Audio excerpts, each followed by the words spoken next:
여러분 안녕하세요. 만나 뵙게 돼서 반갑습니다. 저는 우리 지역의 역사를 연구하는 남도역사연구원장 노성태라고 합니다.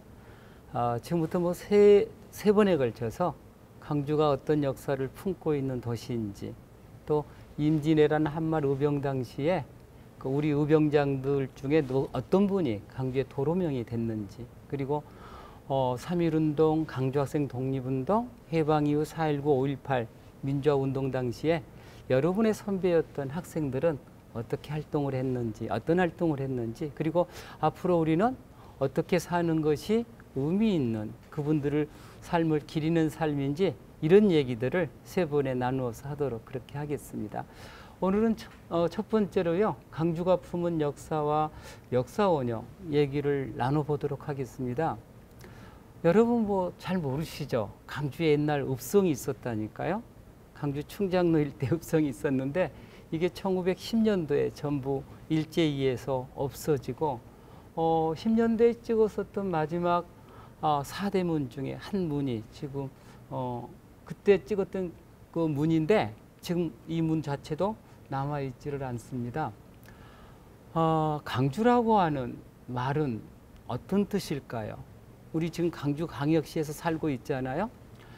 강주라고 하는 최초의 뜻은 여러분 고려말에 정몽주 나올 때 이색이라고 하는 분이 있습니다. 정몽주에 스승되시는 분인데 이분이 강주천변에 석서정이라는 정자가 있었고, 여러분 지금 보고 있는 건 최근에 복원한 건데요.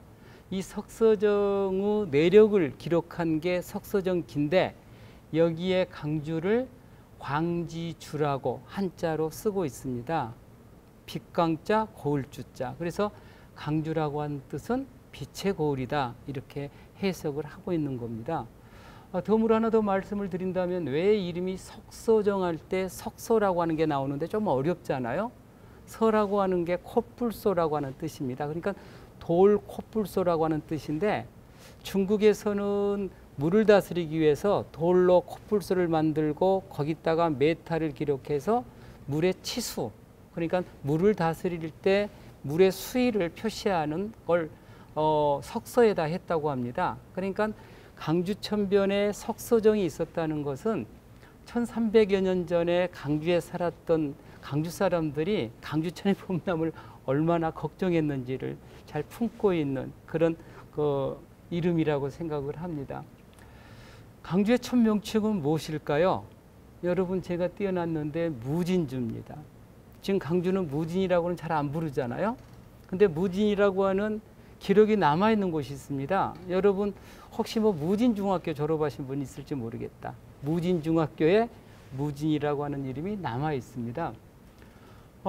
삼국사기 백제봉기 동성왕조에 무진주라고 하는 기록이 처음으로 등장하는데 이렇게 되어 있습니다. 8월 왕이 탐나가 공물을 바치지 아니하자 친히 정벌하여 무진주에 이르르니 탐나가 문지 이를 듣고 견사 사신을 발견해서 걸제 죄를 피니 이내 그쳤다 하는 표현이 있습니다. 이때가 기원 후 498년, 그러니까 498년도에 문헌의 최초로 강주의 옛이름 무진주가 등장한다 하는 말씀을 여러분에게 드리고 싶네요.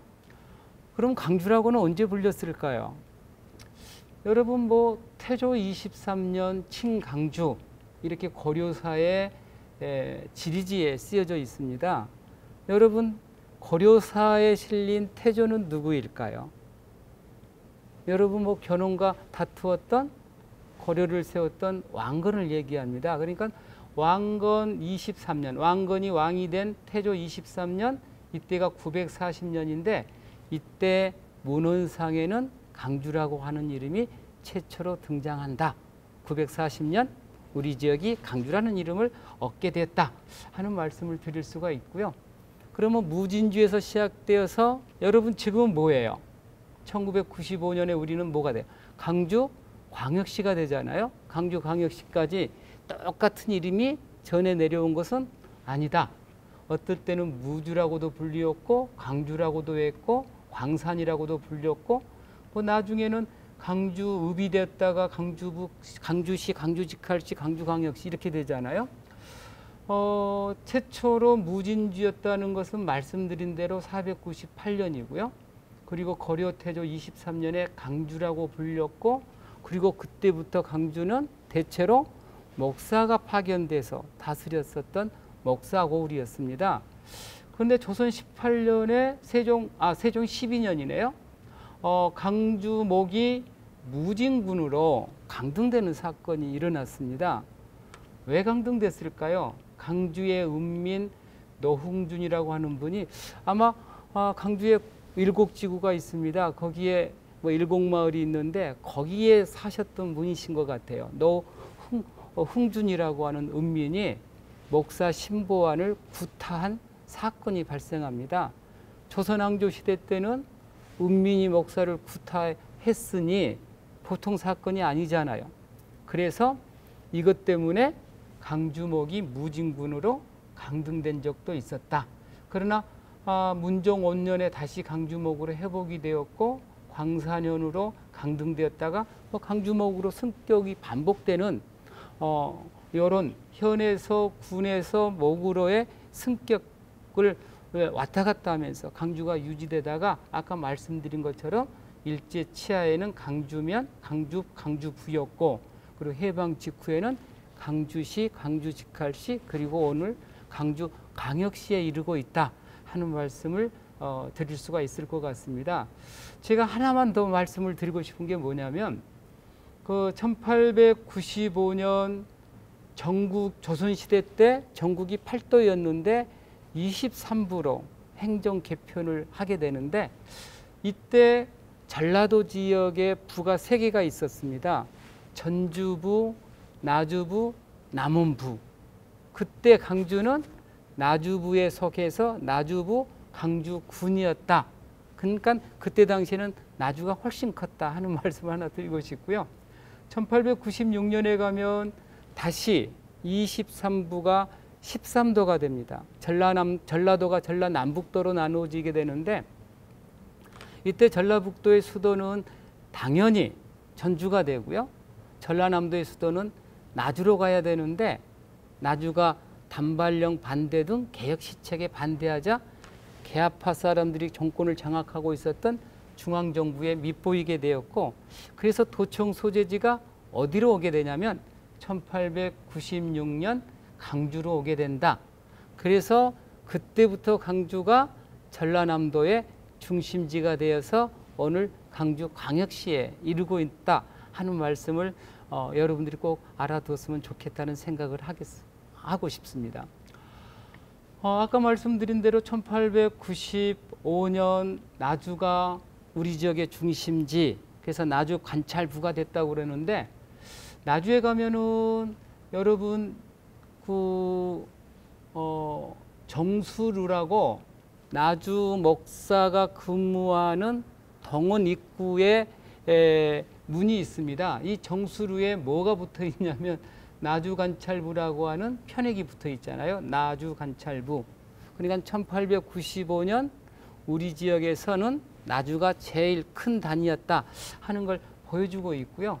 그러다가 말씀을 또 드렸습니다마는 1896년 13도제로 바꿀 때 전라도가 전라남북도로 바꿔지면서 전라남도의 수도가 나주를 제끼고 강주가 되었다라고 하는 걸 알 수가 있습니다. 강주의 인구는 어느 정도 될까요? 여러분 지금 강주 인구 얼마인 줄 아세요? 150만 조금 못된 146만 명 정도가 오늘 강주의 인구입니다. 그런데 일제 강점 시기였던 1916년에 강주는 강주면이었는데 인구가 10,000명 정도밖에 안 돼요. 그리고 3.1운동이 일어났을 때가 1919년이잖아요. 이때 뭐 강주가 10,000명이 조금 넘었던 시점이었고요. 그리고 25년도에 23,000명 정도가 되면서 목포를 추월했고, 해방 직후에는 뭐 10만 명 정도가 되는데, 뭐 갑자기 해외에서 귀국했었던 동포들이 많이 들어왔기 때문에 또 인구가 급증하게 되고요.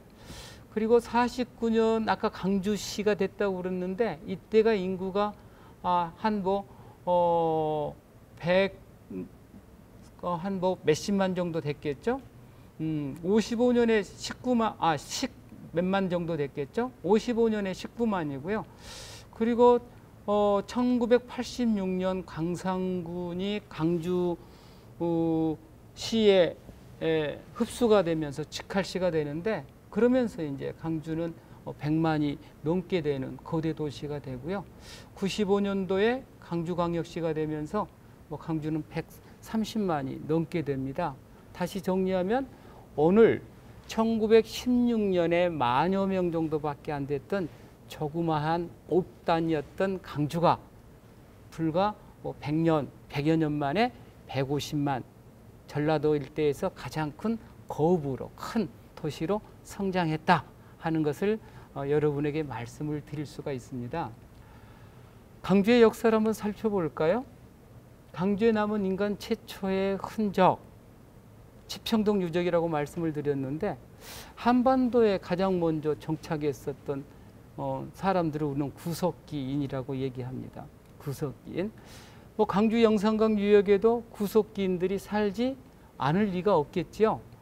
지금 여러분 상무 신도심이 이제 형성이 되어 있는데, 옛날 여기가 치평동이었어요. 그래서 상무지구의 새로운 도시를 개발할 때 땅 지표 조사를 했는데, 이때 치평동에서 뭐가 발견됐냐면 구석기 시대의 유물이 발견이 됩니다. 중기 구석기 시대니까 여러분 보시는 것처럼 정기 구석기 시대는 350만 년 전부터 아프리카에서부터 시작이 되는 것이고요. 중기 구석기 시대가 12.5만 년 전, 12만 5천 년 전부터 중기 구석기 시대가 시작이 되는데, 여기에서 출토된 유물들을 살펴보니까 중기 구석기 시대의 유물들이에요. 그러니까 중기 구석기 시대인 강주에 사람이 살기 시작한 최초의 시점은 약 10만 년 전 언저리에 이 땅에, 우리가 사는 강주에 사람들이 살았다, 이렇게 말씀을 드릴 수가 있습니다. 여러분, 청동기 시대를 대표하는 지배자의 무덤, 족장의 무덤은 뭐예요? 우리 다 아는 것처럼 고인돌이잖아요. 강주에도 많은 고인돌이 있습니다. 청동기인들의 삶의 중심지였다는 거죠. 지금 남아있는 것만 하더라도 수백 기인데, 도시에는 아파트가 들어서면서 다 없어지고 도시 주변에 주로 많이 남아 있습니다. 서구 영두동에 가면 지금 여러분 보이는 것처럼 이런 고인돌군이 남아 있습니다. 특히 이 고인돌은 이게 이제 덮개돌이고 이게 디딤돌인데, 이 디딤돌이 다른 데에 비하면 굉장히 크잖아요. 이걸 북방식 고인돌이라고 얘기하는 건데, 북방식 고인돌의 흔적을 가지고 있는 고인돌이 서구 영두동에도 있는 거예요. 아무튼 우리 지역에는 청동기 시대 족장의 무덤이었던 고인돌도 곳곳에 남아 있다.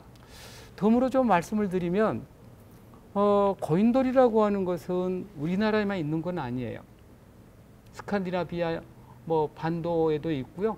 지중해 연안에도, 아프리카 일부에도, 인도, 중국, 일본, 그리고 한반도에도 남아있는 무덤 형태인데, 놀라운 것은 전 세계에서 보고된 고인돌 숫자의 절반 가까이가 한반도에서 발견이 됐고요. 그리고 한반도에서 보고된 고인돌의 절반 가까이가 여러분 보시는 것처럼 어때요? 전라도는 온통 고인돌로 꽉 차 있잖아요. 전라도에 남아있다. 그러니까 강주를 포함한 전라도는 고인돌 왕국이었다라고 얘기할 수가 있는 것이죠. 여러분, 이제 철기 시대가 되면은 우리 지역에 만이라고 하는 나라가 들어서게 됩니다. 영산강 유역 일대에 네비리국인이 많은 마한의 소국이 있었을 것으로 생각이 되고, 강주 일대 언저리에도 마한이라고 하는 소국이 있었을 걸로 추정이 됩니다. 마한이라고 하는 나라는 기원전 3세기 경부터 시작이 돼서 6세기 중엽까지 존재했고, 6세기 중엽 강주를 포함한 영산강 일대의 마한이 백제에 편입되고 이제 백제 땅이 되었다가 여러분 아는 것처럼 660년 백제가 신라에 멸망하면서 또 신라 땅으로 넘어가잖아요. 아무튼 우리 지역 최초의 정치체가 백제가 아니라 만이다 하는 사실을 꼭 알아둘 필요가 있고요. 그리고 우리 지역의 만의 유적지 중에 가장 대표적인 것이 여러분 강주에 보건대학이 있습니다. 보건대학 입구에 신창동이 있는데 신창동에서는 1992년도에 최초로 마한 유물이 발굴된 이래 95년부터 2012년까지 12번을 발굴을 했는데 발굴할 때마다 한국 최초, 최고, 세계 최초라고 하는 어마어마한 마한인들의 유물이 출토되어서 마한인들의 삶의 모습을 알려주고 있는 것이죠. 그래서 매우 중요합니다. 뭐 이런 유물들이 발견됐는데 뭐 하나씩 살펴보도록 그렇게 하겠습니다. 신창동에서 발견된 유물 중에 빅3라고 우리에게 알려진 게 있습니다. 빅3 가장 중요한 유물이 뭐였을까? 다 중요하지만 그 중에 하나가 수레바퀴입니다. 마한 사람들이 마한이 어떤 나라였고 어떻게 살았는지를 알려주는 책은 주로 중국의 사서에 남아 있습니다. 삼국지 이소동의전이라든가 후한서에 남아 있는데 삼국지 유서동의전에 보면 이렇게 쓰여 있습니다. 마한 사람들은 우마를 사용할 줄 몰랐다 라고 쓰여 있는데 뭐가 나와요? 수레바퀴가 나왔다는 것은 우마를 사용했다 라는 뜻이잖아요. 그래서 뭐 이 기록은 틀렸다 하는 것을 확인시켜 준 유물이고요. 두 번째, 여러분 보세요. 이게 밭이고 실강께입니다. 삼국지 이소동의전에 마한 사람들은 누에를 쳐서 어술에 입었다 라는 기록이 남아 있는데 이걸 실증해 주는 유물이 신창동에서 출토가 됐던 거죠. 마한 사람들은, 그러니까 지금으로부터 2000년 전에 강주 사람들은 비단 옷을 입었다 하는 것을 알 수가 있습니다. 그리고 이게 이제 매우 중요한 겁니다. 발굴 당시의 모습인데 이게 이제 뭐 현악기입니다. 현악기. 마한 사람들은 악기, 슬이 있었고 그리고 춤추고 노래 부르는 것을 매우 좋아했다. 여러분 강주가 뭐 예향이라고 하는 거 아실 거예요. 그리고 판소리의 고장이라고 하는 것도 알 수 있을 거예요. 여러분 BTS 중에 한 멤버가 강주 출신이라고 하는 것도 알 수 있을 거예요. 다 아는 일이잖아요.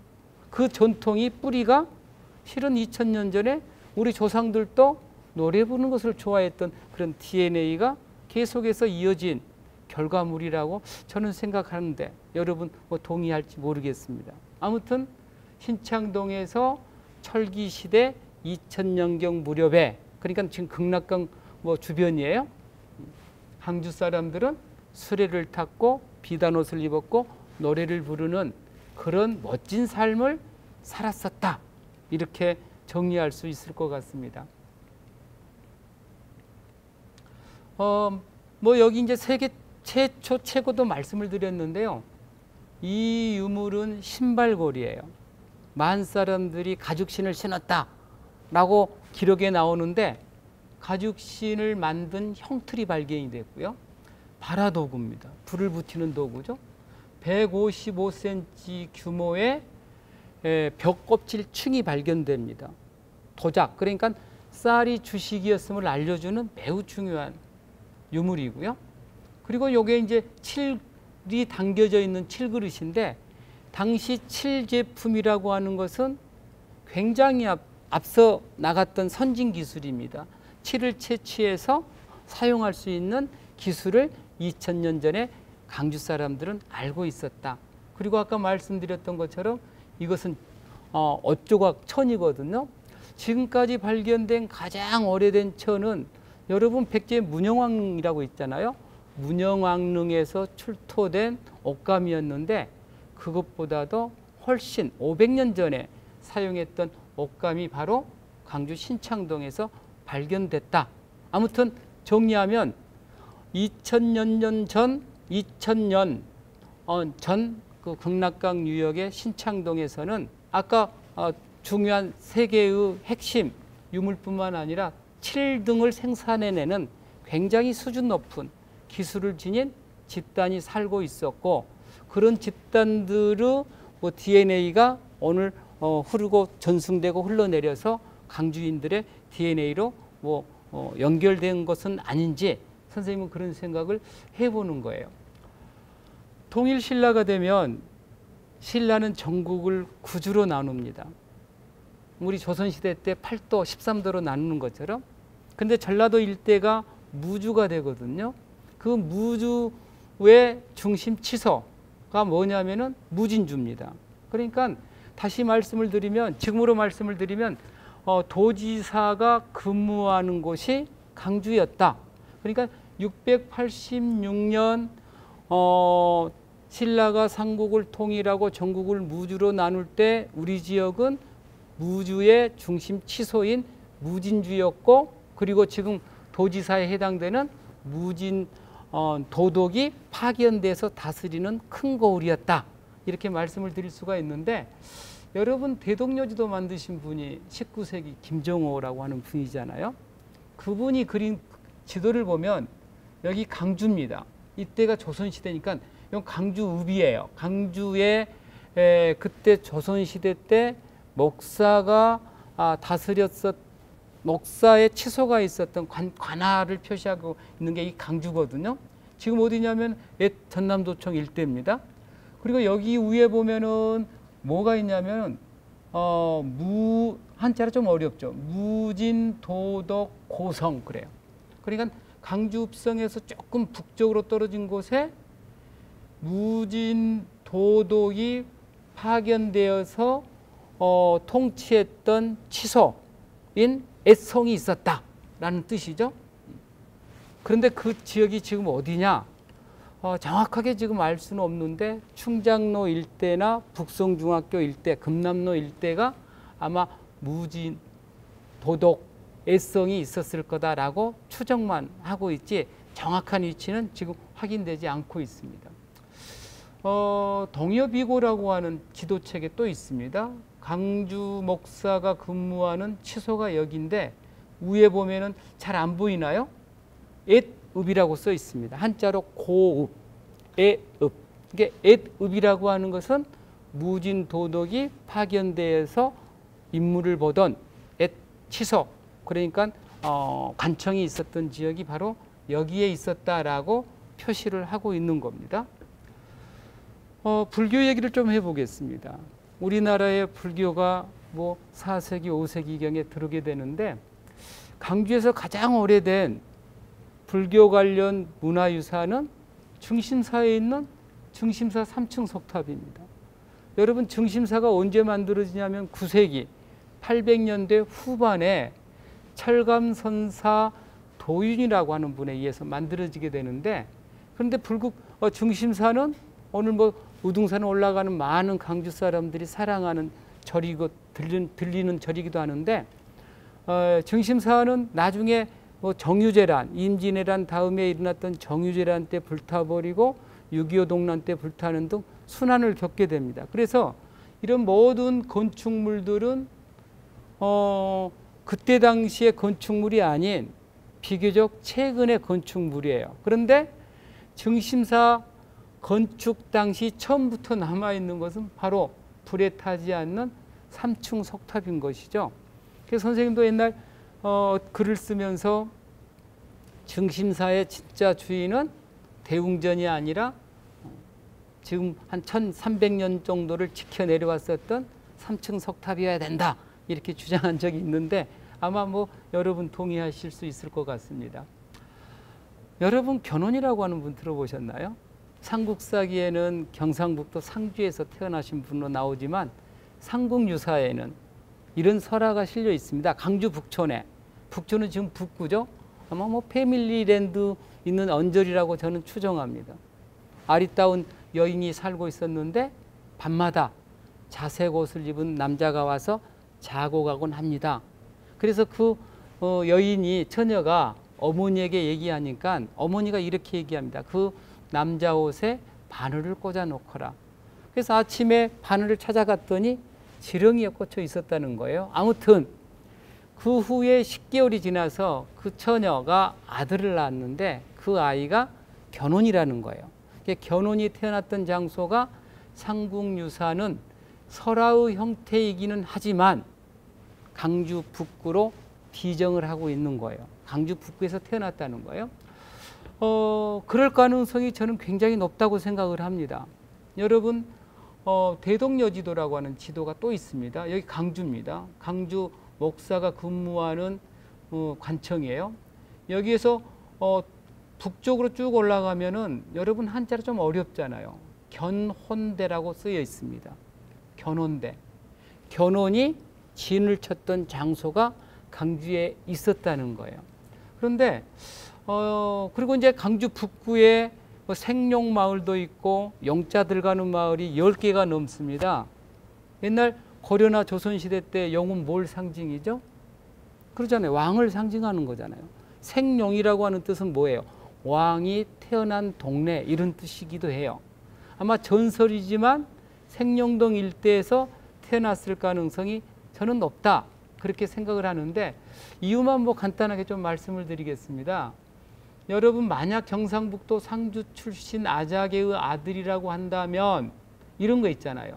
아자개가 견훤의 진짜 아버지라면 생부라면 고려 왕건에게 아자개가 항복을 하게 되는데 그럴 수 있겠느냐는 거예요. 견훤의 아버지라고 한다면 아들을 배척하고 견훤의 라이벌이었던 왕건한테 항복할 수 있겠느냐. 그러니까 진짜 아버지가 아니라 아버지 의부라고 보는 거예요. 그러니까 당신을 아버지처럼 섬기겠습니다. 그러면 얘기가 되지만 생부 진짜 아버지라면 그럴 수 없다는 거죠. 뭐 이런 거 하나 보겠습니다. 견훤 정권에 참여했던 인물 중에 상주 출신이라고 한다면 상주 출신이 많이 보여야 되는데 한 명도 없다는 거예요. 이에 반면에 강주 출신일 가능성은 보세요. 견훤이 강주를 근거 삼아서 후백제 건국에 나설 수 있었던 것은 강주 출신이었기 때문에 가능할 수 있었는데 견훤이 병사를 일으킨 지 한 달 만에 5천의 무리를 모았는데 궁예가 3,500의 무리를 모아서 자립하기까지 10년이 걸렸는데 견훤은 불과 한 달 만에 5천의 무리를 모았다는 것은 강주가 그가 태어난 홈그라운드였기 때문에 가능할 수 있었다라고 생각을 하는 거죠. 그 다음에 셋째 보면 아들 지헌을 비롯한 그 측근 박영규, 김총, 능창 등 견훤 정권의 주변 인물 대부분이 강주 지역 출신이라는 거예요. 그리고 견훤 정권의 중심 인물 중에 아까 말씀을 드린 삼국사기에서는 경상북도 상주 출신이라고 했는데 상주 출신은 한 명도 없는 것을 보면 아마도 견훤은 논리적으로 보면 강주 출신일 가능성도 있다 하는 걸 여러분에게 말씀을 드리고요. 그 다음에 이제 뭐 고려시대 얘기를 조금 해보겠습니다. 여러분 강주공원 아세요? 강주공원이 지금 강주공원이 있었던 산 이름이 성구강이라고도 불렀고 성거산이라고도 불렀는데 여기에 5층 석탑이 있습니다. 이건 지금 보물로 지정돼 있어요. 성고사지 5층 석탑. 그리고 이 1층 몸돌에서 여러분 보는 것처럼 사리가 들어있는, 사리는 이 안에 들어있겠죠. 사리 장엄구가 출토됐는데 이건 고려시대 때 강주 지역의 공예품의 수준을 보여주는 매우 수작이 아닐 수가 없습니다. 그래서 소개 좀 드리고 싶고요. 아무튼 이 성고사는 거북 모양이어서 이 거북이 강주를 떠나면 강주가 운세가 끝난다라는 풍수설이 있었고 그래서 이 거북이 떠나지 못하도록 거북의 머리 부분에 해당되는 곳에 아까 성고사지 5층 석탑을 세웠다고 하는 재미있는 얘기도 남아있는 겁니다. 여러분 조선시대가 되면 지금 사직공원 아신지 모르겠어요. 사직공원에 여러분 보고 있는 것처럼 사직단이 설치되어 있습니다. 사직단은 뭐냐면 사극에서 종묘사직을 보존하시옵소서 할 때 나오는 사직인데요. 종묘는 역대왕의 선조들의 입회를 모셔놓고 제사 지내는 사당이고요. 사직의 사는 토지신, 즉은 곡식신을 얘기하는 거예요. 그러니까 조선시대는 농업국가잖아요. 토지신, 곡식신에게 임금을 대신해서 나주목 최고 책임자인 나주목사가 와서 제사 지냈던, 그러니까 국민들의, 강주 시민들의 안녕과 풍요로움, 농사의 풍요를 비는 제사를 지냈던 장소가 사직단인데 1908년 일제가 폐지하는 거예요. 그리고 1960년대 말 이 사직단이 있었던 일대에 사직동물원이 들어서면서 완전히 회철이 됐다가 사직동물원이 1991년 우치공원으로 이전하면서 다시 사직단이 93년도에 복원이 되었고, 그리고 사직제라고 하는 제사가 94년부터 복원이 되어서 지금 뭐 이제 시장님이 가서 제사 지내야 되는데 시장님 잘 안 오시고 민간단체에서 지금 제사를 지내고 있습니다. 강주 무등산에 가면 사적 제145일호인 분청사기 생산지 충효동 가마터가 있습니다. 여러분, 고려시대 때 우리 지역 최고의 공예품 뭐예요? 여러분 아는 강진 청자잖아요. 근데 애구들이 들어오게 되니까 도공들이 전부 전국으로 흩어지게 되는데 그 일부가 무등산 자락에 들어오게 되고, 그리고 흙도 다르고 뭐 여러 가지 재료가 다르잖아요. 그래서 청자는 만들어내지 못하고 분청사기를 만들다가 백자를 만들어내게 됩니다. 그래서 충효동에 조선전기에 가마터가 있었다. 이 가마터는 거기 보면은 태적구, 그러니까 계속해서 생산해낸 것을 마음에 안 맞으면 다 깨버리잖아요. 깨가지고 쌓아놨었던 게 남아있는데 이걸 태적구라고 하는데, 맨 밑바닥에 보면은 청자편도 나오고 그 다음에 분청사기 편이 나왔다가 백자가 나오고 있는 걸 보면 어떻게 도자기가 변천해 갔는지를 잘 보여주고 있어서 매우 중요한 유적으로 국가에서 보호하고 있는, 보존하고 있는, 그래서 사적으로 지정됐다는 말씀을 드리고 싶고요. 여러분이 이제 지금 뭐 서구에 여러분 이거 보신 학생 아마 없을 거예요. 우리나라에서 올림픽 열렸는데 여러분 못 봤잖아요. 1988년이니까. 저는 이때 어떤 의미가 있냐면 88 올림픽은 전 세계에 대한민국이 어디에 위치하고 있는지를 전 세계에 알리는 출발점이 된 사건이었다, 이렇게 생각을 해요. 지금은 많은 대한민국을 전 세계인이 알고 있었지만 그때는 알지를 못했거든요. 그때 개회식이 끝나자마자 식전 행사가 있었는데, 뭐 굴렁쇠라고 여러분 아실지 모르겠네요. 굴렁쇠가 나온 뒤에 바로 강주 칠석동의 고싸움이 등장합니다. 이것은 뭐 강건한 대한민국의 투지라든가 이런 걸 보여주는 거잖아요. 전 세계에 대한민국이 얼마나 강건한 민족인가를 보여주는 식전 행사인데, 이게 강주 서구의 칠석동에서 전승되는 우리의 전통 풍속이라니까요. 강주에 있다. 이 고싸움이라고 하는 매우 중요한 풍속이 있다는 거 여러분에게 말씀을 드리고요. 그리고 이제 강주에 많은 정자들이 있습니다. 옛날 뭐 주로 양반들이 뭐 휴식처, 놀이터라고 이렇게 생각할 수가 있는데, 강주 극락강이 나중에 이제 영산강의 상류잖아요. 영산강 여기는 많은 정자가 있는데 선생님 이제 풍영정 하나를 소개하려고 그래요. 16세기 김원거라고 하는 사람이 중앙에서 낙향에서 만들었던 정자인데, 왜 이 정자를 소개하고 싶냐면, 일단은 뭐 거기서 보는 풍광이 우리말로 여러분 말로 죽여주고요. 그리고는 두 번째는 제1호산이라고 이렇게 편액이 붙어 있는데, 이 글씨를 쓰신 분이 여러분이 아는, 아마 조선시대도 글씨 제일 잘 쓴 사람이 누구예요? 어머니가 그러잖아요. 나는 떡을 썰 테니 너는 글을 써거라. 감 잡으셨나요? 한석봉입니다. 한석봉의 글씨가 있고요. 그리고 풍영정이라고 하는 글씨가 새겨져 있는데, 이 풍자가 약간 삐딱해요. 삐딱하면은 뭔가 여러 가지 전설이 생겨나는 거예요.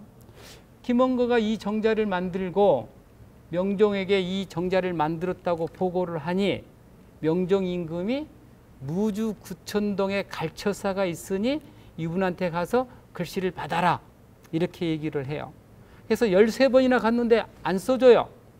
14번째 가서야 만나서 풍영정이란 글자를 써줬는데 신신당부합니다. 보자기에 써하면서 이 보자기는 집에 갈 때까지는 절대 풀어보지 마라. 그렇게 얘기하면 어때요?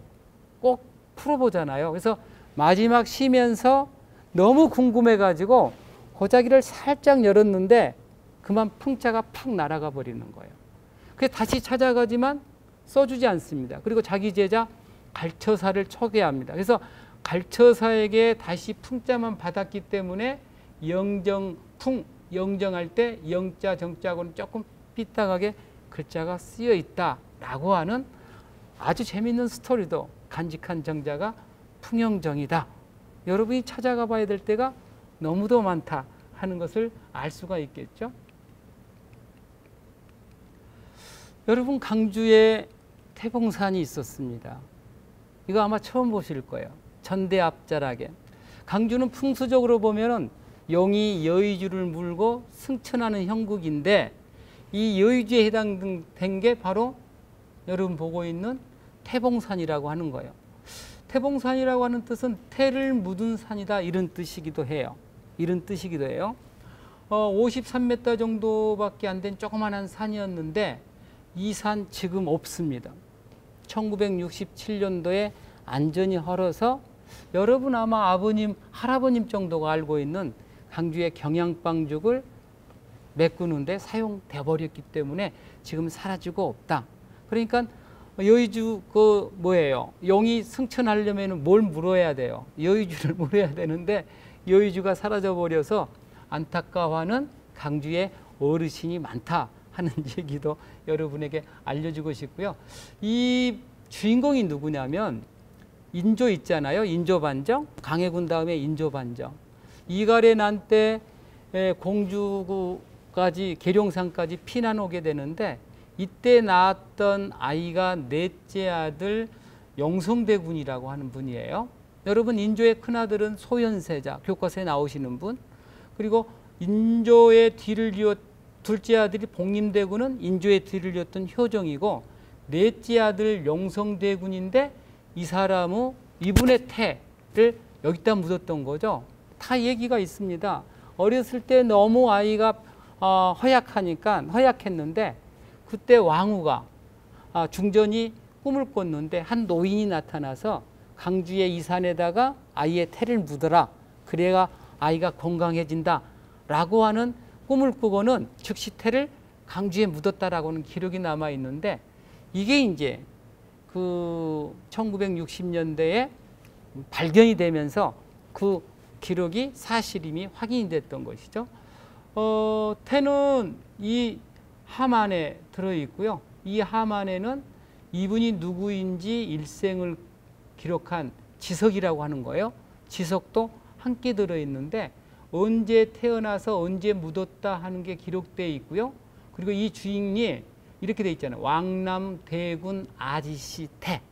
그러니까 아까 영성대군이 아까 아지씨 어렸을 때 이름이 아지라고 하는 그 아지대군이었는데 아지의 태다 하는 것을 확인할 수가 있었다. 여러분 옛날 고지도에 보면은 강주읍성입니다. 강주읍성 북쪽에 전부 한자네요. 태봉이라고 쓰여져 있는 곳. 지금 전남대학교 앞부분에 태봉산이 있었다.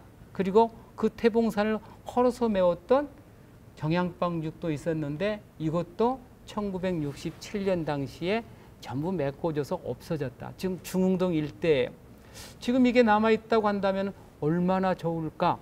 아마 강주 시민들의 여름에는 최고의 피서시설, 유람시설이 됐을 것 같고 겨울에는 옛날 뭘 탔어요. 그래서 스케이트장이 되기도 했는데 참 안타깝다.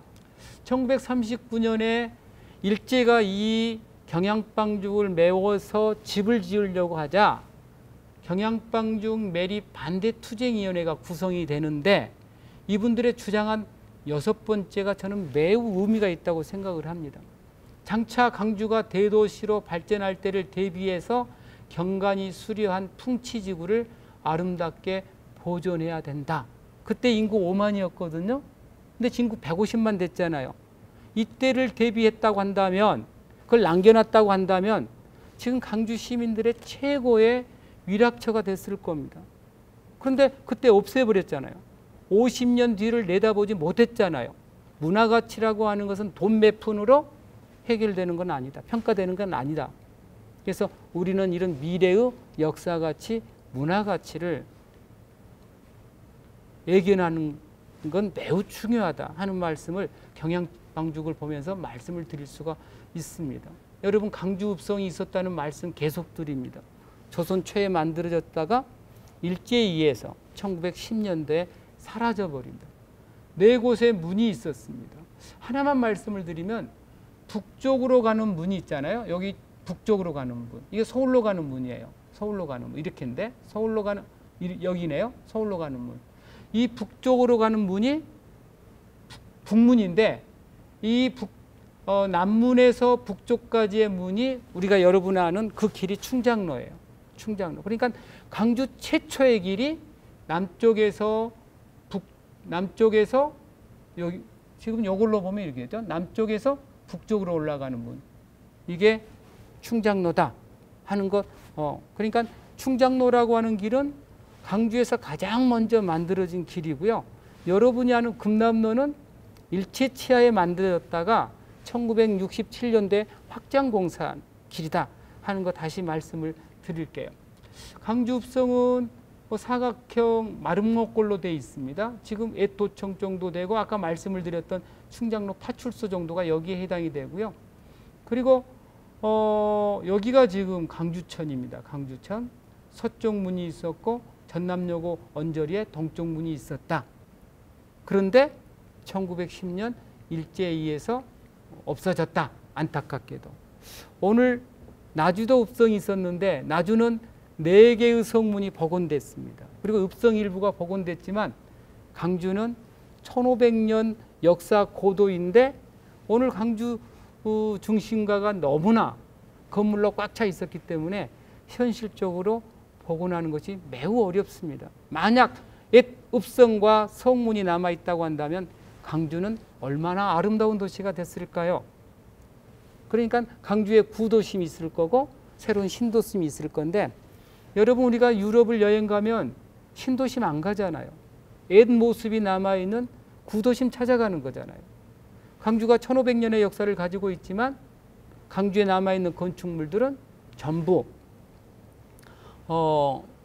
그 선교사들이 만들었던 1910년대 이후에 건축물, 금남로 일대는 1960년대 이후에 건축물만 남아 있어서 옛 모습을 확인하기는 쉽지가 않다. 그리고 4군데의 문이 있었던 곳에 이렇게 터 비만이 세워져 있어서 안타까움을 더해주고 있다 하는 말씀을 드리고요. 여러분 지금 보고 있는 게 어딘 줄 아세요? 강주천입니다. 강주천. 지금하고 사뭇 다르죠?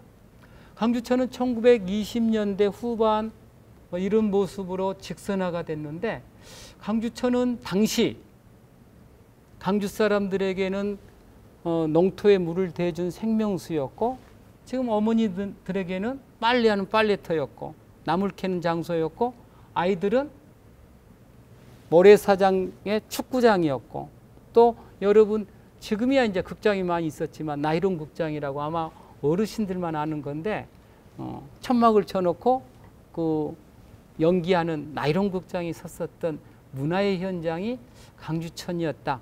근데 강주천은 그것만 있었던 건 아니에요.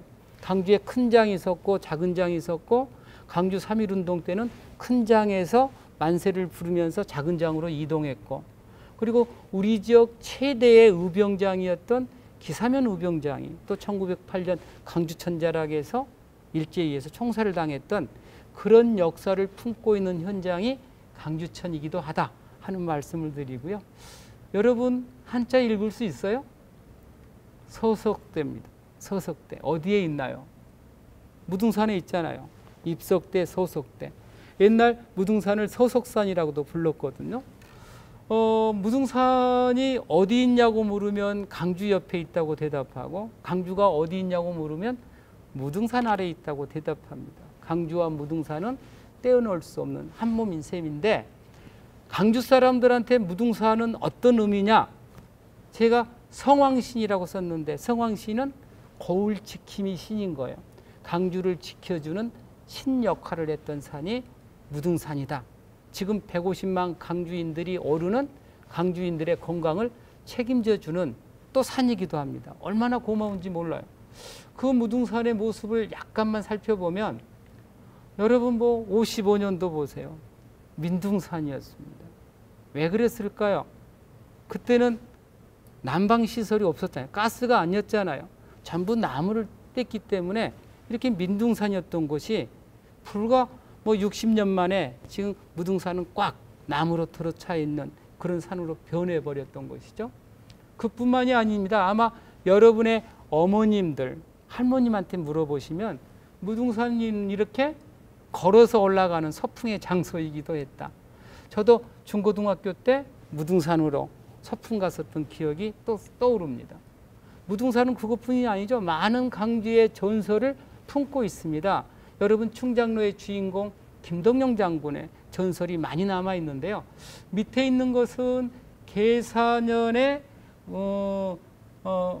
지금 잘 안 보이네요. 의병대장 김덕령이 검을 만들었다고 적혀 있는 주검동이라고 하는.